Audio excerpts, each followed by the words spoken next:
Good morning, everyone. Good morning. Happy Sunday morning. What a beautiful, frigid day. Alrighty, so to start off our service this morning, we have a little treat. I have been tasked by Rev Denis and Lee to write some music to contribute to the UU Chalice Days repertoire. And I have written a song that is part Aesop fable and part musical piece. This song is called Jay the Piglet in honor of our UU values. And just in case anyone needs a refresher, there are 7 UU values that we honor in our communities, and the acronym for those words is J Piglet. So that stands for justice, which I'll give a little description because I needed one myself. Justice, we sort of maybe know what justice is. Seeking right for wrongs, seeking healing for wounds. Pluralism, P, that means there is no one right way. There are many ways to walk in this world, and there are many valid ways to walk. I, interdependence. We need each other, we rely on each other, nothing happens alone. G, generosity. I like to pretend it also stands for gratitude, but being generous with our time, our hearts, our listening, our resources. L for love, and love is at the center of all these words and all these values, and love has infinite definitions. I'll let you fill those in yourself. E, equity. Equity versus equality. Equity acknowledges that everyone has different needs. Everyone has different ways that their needs are filled, and everyone's needs being met doesn't always look the same. 2 people getting an apple doesn't mean they're both fed. Maybe one's allergic. You never know. So, equity, meeting people's needs, how they need to be met. And T, transformation. That's a big one. How do we define transformation? My favorite understanding of transformation so far is growth and evolution and becoming a new version of what already is. Change tends to ask something to go away and be replaced, while transformation allows what is to become a new version of itself without having to go away. And I think we've all experienced transformation in one way or another in our lives. So that spells J Piglet. And what I've done with these values and these words is write a story about Jay the Piglet. So I will be sharing the first chapter of this story today. In between each chapter, which eventually will become a musical verse, there is a refrain. And a refrain is simply like a chorus. It's a small phrase of music that we will sing every time that reflects the journey of Jay the Piglet. So I will share the first part of the story, and then I will play you the song, and hopefully as we go through the different stops on Jay the Piglet's journey, the chorus, the refrain will become more familiar to us, and we can join in the future. All right, so for the record, Jay the Piglet uses they, them pronouns.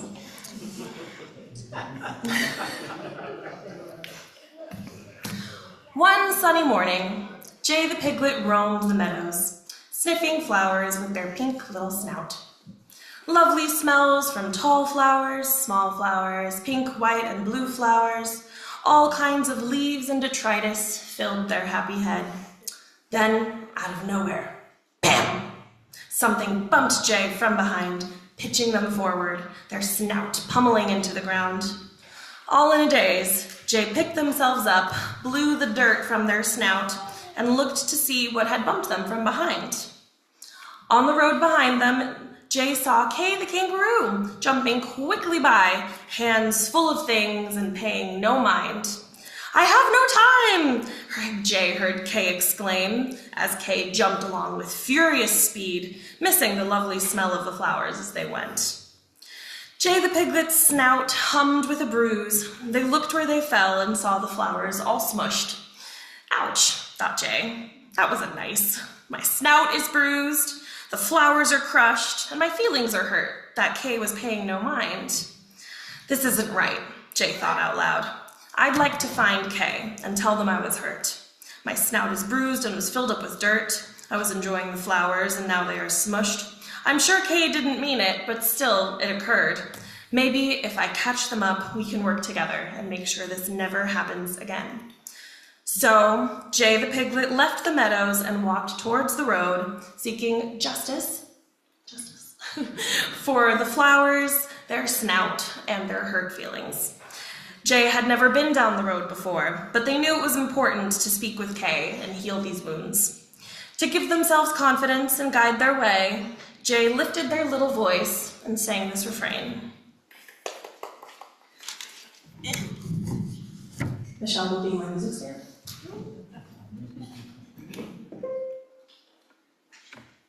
To my yeah. Oh, over the keys. Yeah. Okay. Perfect. Great job. So here we go. Jay the piglet sang, sometimes it feels like I'm walking alone. Oh my god, I'm so sorry you guys, I wrote down the wrong chord.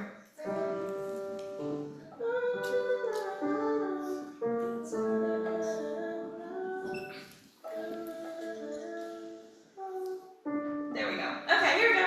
Jay the piglet sang, sometimes it feels like I'm walking alone, going down pathways that I've never known, but keep my eyes open and take it real slow. Oh my gosh, you guys, what a day. But keep my eyes open and take it real slow. There's oh my gosh, there's friends everywhere and the earth is my home. Let's do that one more time now that I got it. Woo!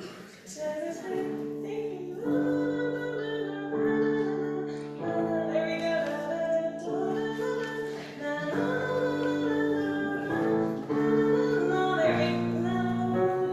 Woo! We are a work in progress. There we go. All right, one more time. Here we go. Woo!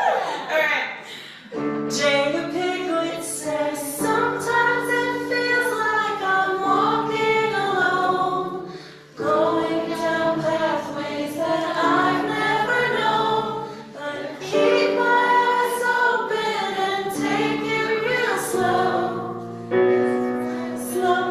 There's friends everywhere and the earth is my home. Good work, everybody. So that's chapter 1. Yay!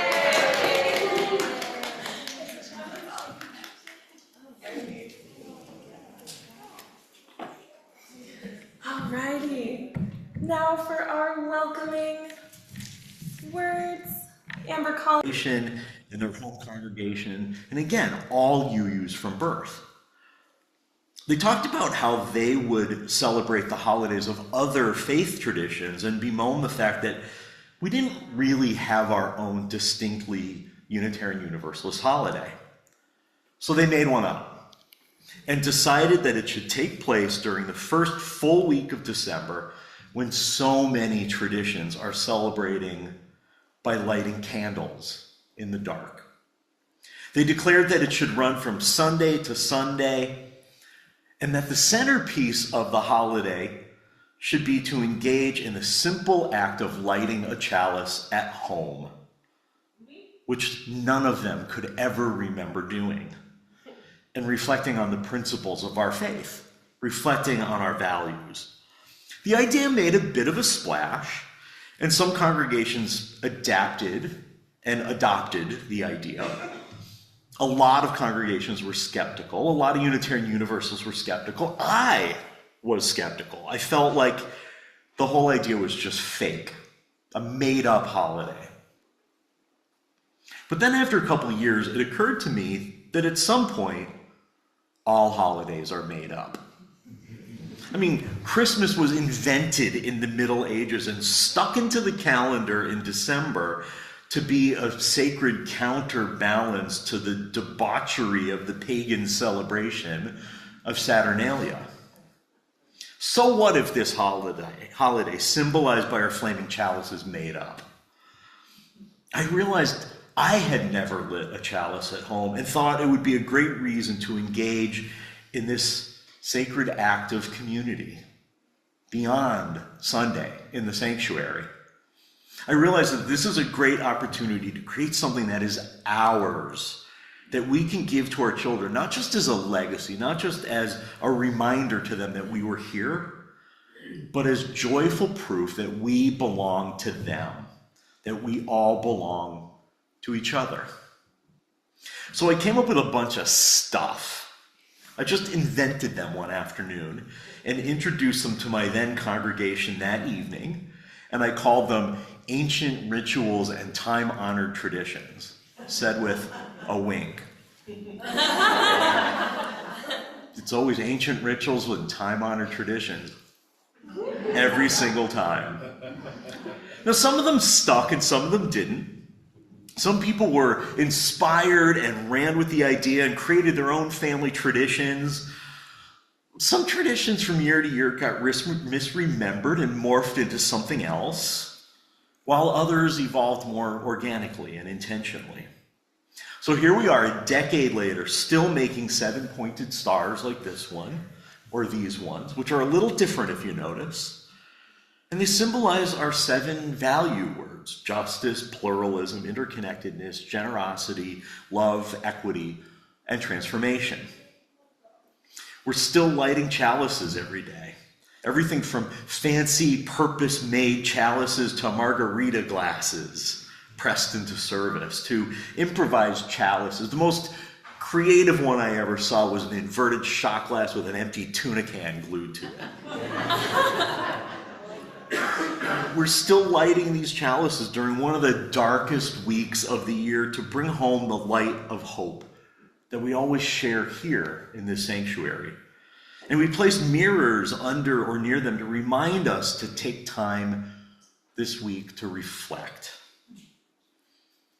We're still getting narcissus flowers when we can find them, as reminders to be kind to ourselves in the process of reflecting, especially during this time of year when there's so much pressure to be all things to all people all the time.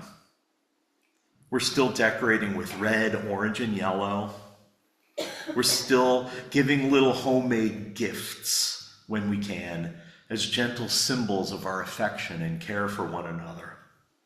We're still eating simply during the week, making and sharing bean recipes to be in solidarity with the majority of people around the world who eat beans every single day because that's all that's available to them. We're still having a congregational dinner to celebrate during the week. I love this week. Weirdly, I love the whole bean thing. In ordinary time, I probably eat more beans than the average American. I'm sure I do. I like them, and I prepare them 100 different ways. I even use them in desserts. But during this extraordinary week, within the context of self-reflection, they seem really special. They get elevated to something else. They give each meal the significance of fasting without having to go hungry. I don't like being hungry, and you wouldn't like me when I'm hungry. In the context of this extraordinary time of self-reflection, simple beans prepared a whole bunch of different ways become a symbol for me not only of the values Jay the piglet represents, they're a symbol of hope. Hope that our shared values can change the world. Hope that the future will unfold in ways that enrich lives, human and otherwise. Hope that democracy will prevail, that justice will reign, that there will be equity and generosity in our communities. Hope that we are enough to make it happen, and that when we can't do it, there will be others to show up on our behalf. This year, for the first time, we're welcoming new members into our fold during this week. They pledge themselves to our mission of welcoming, loving, growing spiritually, and seeking justice as we renew our covenant as a community. It's a new tradition that will continue into the future, a joyful reminder that when we welcome new folks, we are tapping into our combined strength, even as we stay close by any of us who are feeling frail or vulnerable. That's our epic journey in our living tradition. It's always changing, always evolving, like the epic tale of Jay the Piglet will evolve over time as we learn more of it. Like so much of our life together in this faith that has given us all so much. This faith we make together in this extraordinary time. Please rise now as you are willing and able for our closing hymn, number 100. I've got peace like